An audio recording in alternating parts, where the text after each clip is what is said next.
লান তানালুল বিররা হাত্তা তুনফিকুনা মিম্মা তুহিব্বুন। আল্লাহ কোরআনের মধ্যে জানিয়ে দিচ্ছেন, ততক্ষণ পর্যন্ত তোমরা আল্লাহর কাছে প্রিয় হতে পারবে না, ততক্ষণ পর্যন্ত তোমরা কল্যাণ করতে পারবে না নিজেদের, যতক্ষণ পর্যন্ত তোমাদের ভালোবাসার সম্পদ থেকে আল্লাহর রাস্তায় কিছু না ব্যয় করছো, ততক্ষণ পর্যন্ত তোমরা আল্লাহর দরবারে কল্যাণ হতে পারবে না, আল্লাহর দরবারে উত্তম হতে পারবে না। আজ ভারতবর্ষের যে ওয়াকফ আইনের উপরে হস্তক্ষেপ করা হচ্ছে, মনে রাখবেন এটা কারো বাবার সম্পত্তি নয়, এটা আমাদের পূর্বপুরুষের রক্তের পানি করা অর্থ দিয়ে আল্লাহর রাস্তায় ব্যয় করে গেছে। নারায়ে তাকবীর, নারায়ে তাকবীর।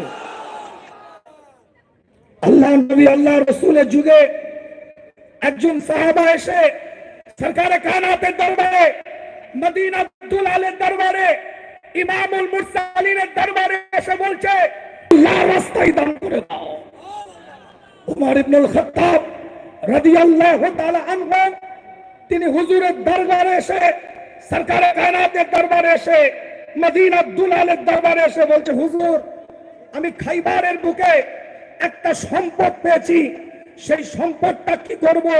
বর্তমানে যেটা সৌদি আরবের মধ্যে অবস্থিত খাইবার, এই খাইবারের বুকে একটা সম্পদ পেয়েছি, ওটা কি করব? আল্লাহ নবী আল্লাহ রাসূল বললেন, তুমি আল্লাহর রাস্তায় দান করে দাও। ওয়াকফ এটা আজ থেকে নয়, আল্লাহর রাস্তায় কোন জিনিসকে পার্মানেন্ট ভাবে ব্যয় করার নাম ওয়াকফে লিল্লাহ। আজকে আমাদের পূর্বপুরুষ আমাদের এই সম্পদকে দিয়ে গিয়েছিলেন মসজিদের জন্য, মাদ্রাসার জন্য, মক্তবের জন্য, আপনার কিছু জনহিত কাজ করার জন্য। একটা হচ্ছে রিলিজিয়াস পারপাস, আর একটা হচ্ছে সোশ্যাল কাজ। এই দুটো কাজে এই সম্পদের আয়টা ব্যয় হবে।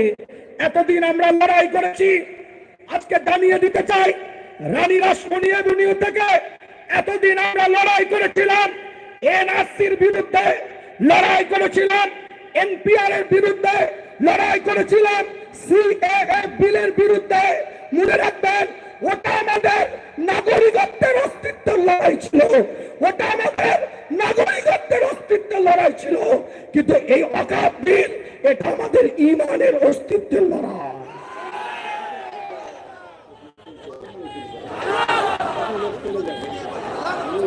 এই ঈমানের অস্তিত্বের লড়াইয়ে আমাদের আগে আসতে হবে। মনে রাখবেন, ছোট্ট করে কথাটা বলি, বিস্তারিত ব্যাখ্যায় আপনাদেরকে বক্তব্য দিয়ে আমি কষ্ট দেব না। বিভিন্ন জায়গা থেকে মানুষ এসেছেন আপনারা।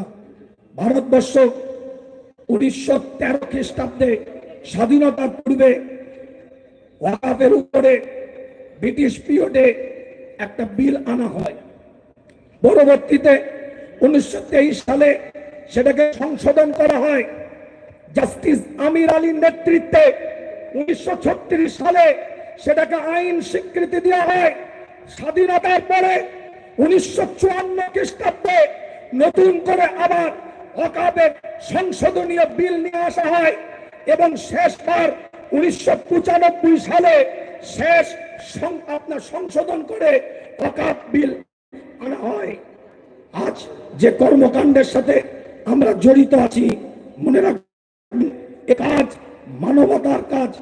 এ কাজ আজকে আপনার আমার নৈতিক দায়িত্ব, নৈতিক কর্তব্য বলে আমরা মনে করব, ঈমানি দায়িত্ব, ঈমানি কর্তব্য বলে মনে করব।